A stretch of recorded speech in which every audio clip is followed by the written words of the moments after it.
मेरी गारंटी है, एक बार आपने कच्चे आम का ये कुच्चा ट्राई कर लिया ना, फिर आपको कोई भी सब्ज़ी या कोई दूसरा अचार पसंद नहीं आएगा। केवल 10 से 15 मिनट में इंस्टेंट तरीके से तैयार हो जाने वाला ये अचार आपको बहुत ही पसंद आएगा और ये बहुत ही ज़्यादा टेस्टी होता है। आप इसे चाहे कितना भी खा लो ना, आपका मन ही नहीं भरेगा। तो एक बार ये वाली रेसिपी ज़रूर ट्राई करना। इसे बनाने के लिए मैंने यहाँ पे कच्चे आम लिए हैं। अच्छा, आम जब भी आप लेना तो अच्छे कच्चे आम लीजिएगा, मतलब जो थोड़ी दबे-दबे से या थोड़ी-सी गिलगले टाइप के आम होते हैं ना, उनका इस्तेमाल आप बिल्कुल मत करिएगा। अच्छे खट्टे ताज़े आम का इस्तेमाल करिएगा। आम को बढ़िया से धो करके और इसे पोंछ लीजिएगा। इसमें कोई भी पानी ना रहे, इस बात का आपको ध्यान रखना है। इसके बाद सबसे पहले इनके ऊपर के पार्ट को मैंने कट कर लिया और अब हमें इसे ग्रेट करना है। आप चाहो तो इसे छील करके भी ग्रेट कर सकते हो या फिर जिस तरीके से मैं कर रही हूँ उस तरीके से भी कर सकते हो। अगर आप चाहो तो इसे आप ग्रेट करने के बजाय आप इसे चॉपर में डाल करके और चॉप कर लीजिए, जो भी तरीका आपको सही लगे। लेकिन मैंने यहाँ पे ग्रेट किया है और ये इस तरीके से आम हमारा तैयार है। आम तो हमारा रेडी है। चलिए नेक्स्ट बनाएंगे अब हम अपने अचार के लिए मसाला, जिसके लिए एक पैन लिया है और इसमें हमें कुछ मसाले लेने हैं। तो मैंने यहाँ पर 1 बड़ा चम्मच जीरा लिया है, 1 बड़ा चम्मच पीली सरसों, 1 बड़ा चम्मच अजवाइन, 1 बड़ा चम्मच सौंफ। सौंफ का इस अचार में बहुत ही अच्छा टेस्ट आता है।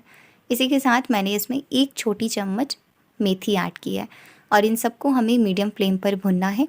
बस इतना भून ले कि इसका रंग हल्का सा चेंज हो जाए। ज़्यादा चेंज मत होने दीजिएगा, वरना अचार की मसाले का टेस्ट अच्छा नहीं आएगा। बस हल्का सा रंग चेंज हो जाए और इनमें से बढ़िया सी खुशबू आनी चाहिए, बस इतना भुनना है। और एक बार जब मसाले भुन जाएंगे तो इसे निकाल करके हमें इसे ठंडा कर लेना है। इसके बाद इसे हल्का दरदरा ग्राइंड कर लेंगे। जब इस तरीके से ताज़े मसाले आप भूनते हो ना, तो इसका बहुत ही अच्छा टेस्ट आता है। इवन जब आप इसे ग्राइंड करोगे तो इतनी अच्छी खुशबू आती है ना। अचार का मसाला भी तैयार हो गया है। अब यहाँ पर हमें दूसरी तैयारी करनी है। तो मैंने यहाँ पे हरी मिर्च ली हुई है, तकरीबन 8 से 10 है।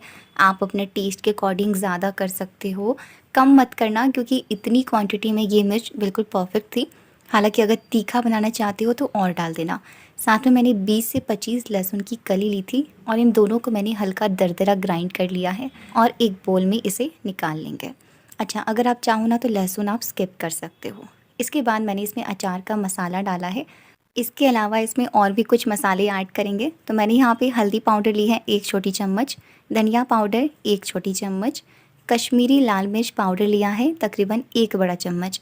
अगेन अगर आप तीखा ज़्यादा पसंद करते हो तो ज़्यादा डाल सकते हो। ये तीखी नहीं है तो इसलिए मैंने 1 बड़ा चम्मच डाल दिया है।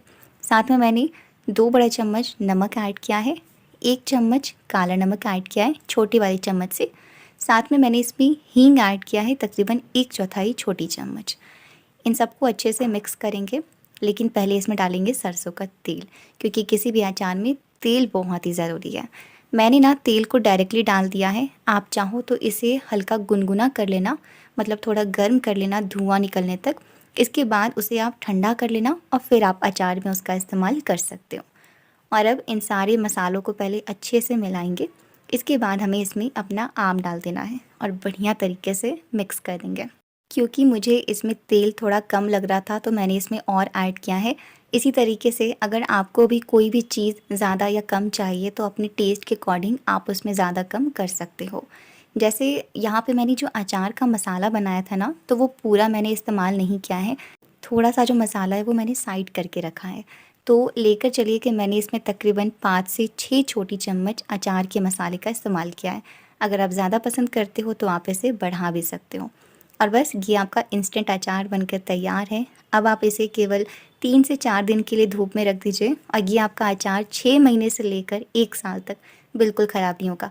बस कुछ बातों का ध्यान रखिएगा कि इसे आप किसी प्लास्टिक के जार में ना रखें। दूसरी बात, इसे चम्मच से निकालें। चम्मच में बिल्कुल भी पानी या मॉइस्चर नहीं होना चाहिए।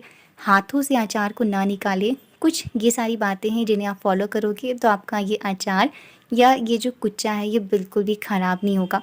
और ट्रस्ट मी, इतना टेस्टी होता है ना कि जिन्हें अचार नहीं भी पसंद है वो भी इसके दीवाने हो जाएंगे। और चाहे चावल हो, रोटी हो, सबके साथ आप ये अचार खाओगे फिर भी आपका मन बिल्कुल नहीं भरेगा। ये इतना ज़्यादा टेस्टी होता है। तो एक बार ज़रूर से ये रेसिपी ट्राई करें, क्योंकि बनाने में बहुत ही आसान है और अगर आज की वीडियो पसंद आई तो प्लीज़ वीडियो को लाइक करिएगा और अपने दोस्तों के साथ भी शेयर ज़रूर से करिएगा। बाकी मिलूँगी आपसे अगले वीडियो में, तब तक के लिए आप सभी खुश रहिए, स्वस्थ रहिए। राधे राधे।